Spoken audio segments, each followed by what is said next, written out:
BP has now removed 3 chairmen in 3 years. The first was Helge Lund, pushed out 10 months ago over concerns about his ability to steer the company's return to fossil fuels. The second was Albert Manifold, gone after 8 months, dismissed unanimously on 27 May over what the board called governance oversight and conduct issues it deems unacceptable. The third chair has not yet been named. Ian Tyler is interim. What most coverage of this week's events has missed is who was not removed. The same non-executive directors who hired and fired Lund, then hired and fired Manifold, remain comfortably in place. Neil Woodford put this directly on LinkedIn this week. He called BP ungovernable, not because of the chairs, but because of the board doing the churning. His argument, the man just removed was the architect of BP's turnaround and the individual who recruited Meg O'Neill, the current CEO. The board discarded the architect and kept itself. That is the buried assumption the market is pricing around this week. When a board announces deep conviction in strategic direction after removing the person who defined that direction, one of two things is true. Either the strategy was never really owned by the ousted chair, it belonged to the institution, or the board is managing a message that does not survive contact with the personnel decision.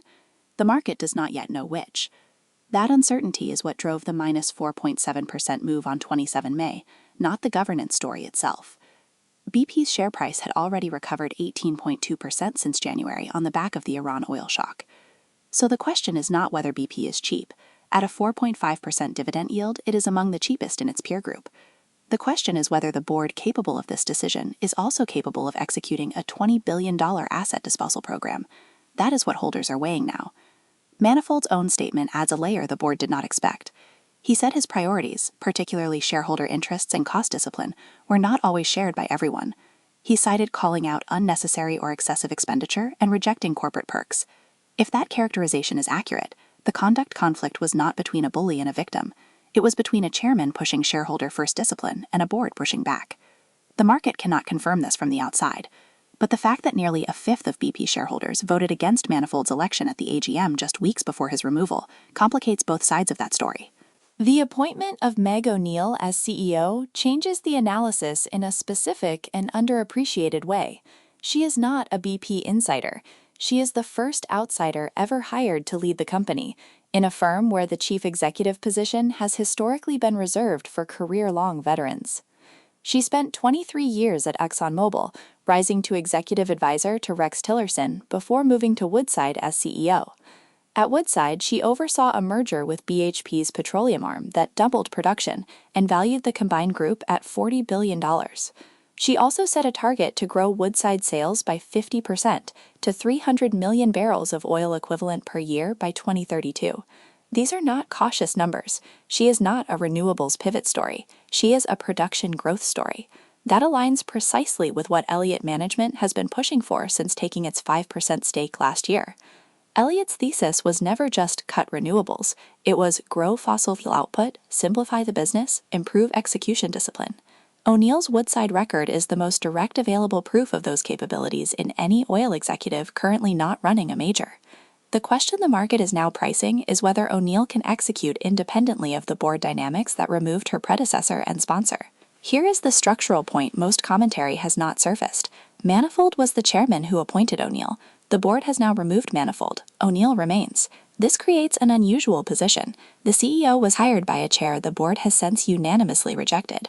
That does not invalidate O'Neill's mandate, but it does mean the institutional alignment between chairman and CEO that typically underpins major turnarounds no longer exists in its original form.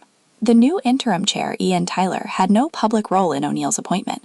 Whether he holds the same production growth conviction as Manifold, or whether the board's comfort level with Elliott's pressure was always conditional, is not yet knowable from the public record.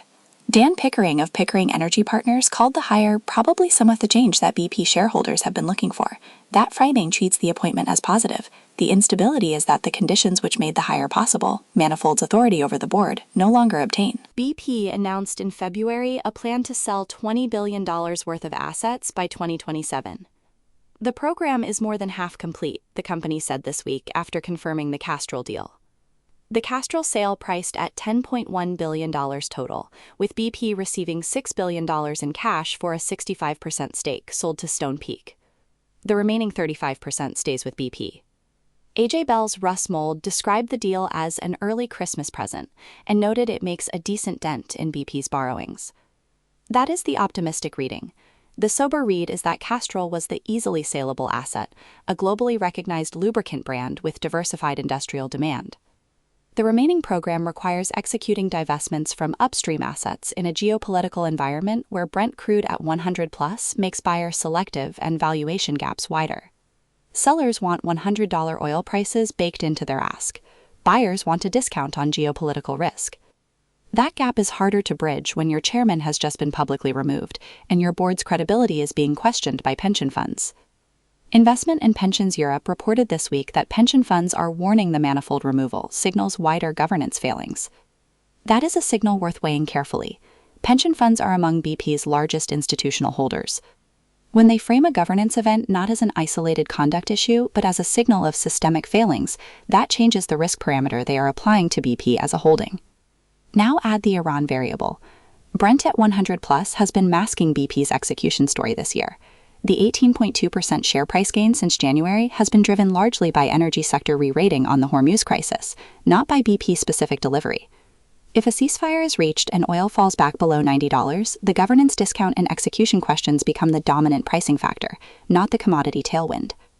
Trump himself said this week that higher oil prices are worth it, suggesting the conflict premium in crude is politically anchored for now. But the ceasefire window is not permanently closed. The forward checkpoint for BP holders is straightforward.